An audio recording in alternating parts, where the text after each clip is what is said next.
Question de Monsieur Franck Alizio à Monsieur le ministre de l'Intérieur et des Outre-mer. La parole est à Monsieur Franck Alizio. Madame la Présidente, Monsieur le Ministre, je souhaite interroger le gouvernement quant à l'absence annoncée par le ministre de l'Intérieur des renforts saisonniers de CRS sur nos littoraux au cours de l'été 2024. En effet, du fait de leur mobilisation à l'occasion des Jeux Olympiques, ces effectifs, normalement destinés chaque année à venir soutenir les forces de l'ordre locales dans les zones littorales touristiques, seront absents. Ces renforts sont essentiels pour nos communes qui font face chaque année à un afflux très important de vacanciers, mais aussi de travailleurs saisonniers, et donc à des besoins d'effectifs afin d'assurer la sécurité non seulement des lieux de villégiature, mais aussi la sécurité routière et la sécurité sur nos plages. S'agissant de ce dernier cas, certaines communes bénéficient également du précieux renfort de CRS maîtres nageurs sauveteurs. En effet, leur présence sur les plages concernées y assure la sécurité des baigneurs, bien entendu, mais permet également d'assurer plus généralement la sécurité du lieu, puisqu'en tant que CRS, ils y exercent leur pouvoir de police et sont également armés. Alors que cette spécialité de maître nageur sauveteur parmi les CRS est déjà menacée depuis plusieurs années, ce non-déploiement exceptionnel inquiète. Et des garanties seraient donc les bienvenues quant à sa pérennité. Plus généralement, je souhaiterais connaître, Monsieur le Ministre, les mesures que le gouvernement entend mettre en œuvre afin de soutenir les collectivités qui devront donc en 2024 faire sans ces renforts saisonniers pourtant si essentiels. Alors que l'État a de plus en plus tendance à laisser les communes seules face à leurs difficultés, nous espérons, pour le bon déroulement de la prochaine période estivale, qu'elles ne seront pas abandonnées. Je vous remercie. Et la parole est à Monsieur le ministre délégué auprès du ministre de l'Intérieur et des Outre-mer, chargé des Outre-mer.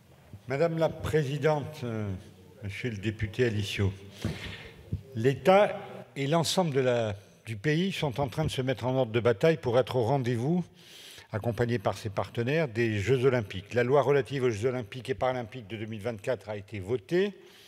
Elle renforce les outils à disposition des pouvoirs publics, notamment la création de 11 unités de force mobile permises par la loi dite LOPMI contribuera à relever les défis sécuritaires qui nous attendent. Plusieurs autres leviers sont activés. Je pense par exemple à la fin temporaire des zones de compétences police-gendarmerie ou à l'emploi d'élèves policiers et gendarmes, ce qui permettra d'avoir une gestion plus fluide des événements. C'est une mobilisation qui monte en puissance et sur laquelle l'ensemble du pays, l'ensemble des composantes administratives du pays et associatives sont appelées à se mobiliser.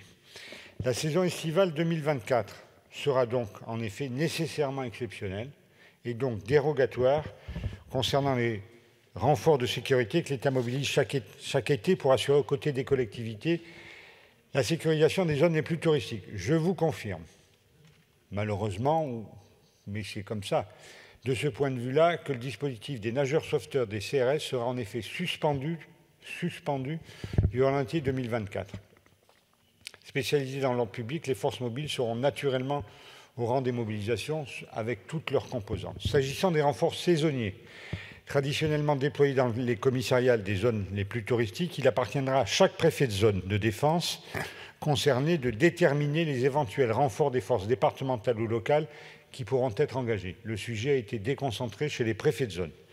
Ce qu'il est convenu d'appeler le continuum de sécurité devra fonctionner avec le concours, il est vrai, des polices municipales, des acteurs de la sécurité privée. Je rappelle que les maires disposent d'un large panel d'outils en matière de prévention et de sécurité. Mais je comprends que cette situation suscite de l'inquiétude pour les communes concernées.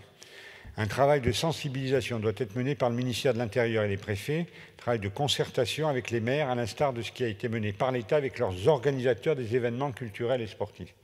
Mais je tiens à vous rassurer très clairement, l'État continuera d'exercer ses missions régaliennes et partout sur le territoire, policiers et gendarmes continueront de lutter contre la délinquance et la criminalité. Pour finir, je vous indique que le principe des différentes formes de renfort saisonnier n'est nullement mis en cause pour l'année ultérieure, pour l'année 2025. Oui, il y a une suspension, oui, il y a un effort collectif pour le succès des Jeux Olympiques et donc de la France. Je vous remercie.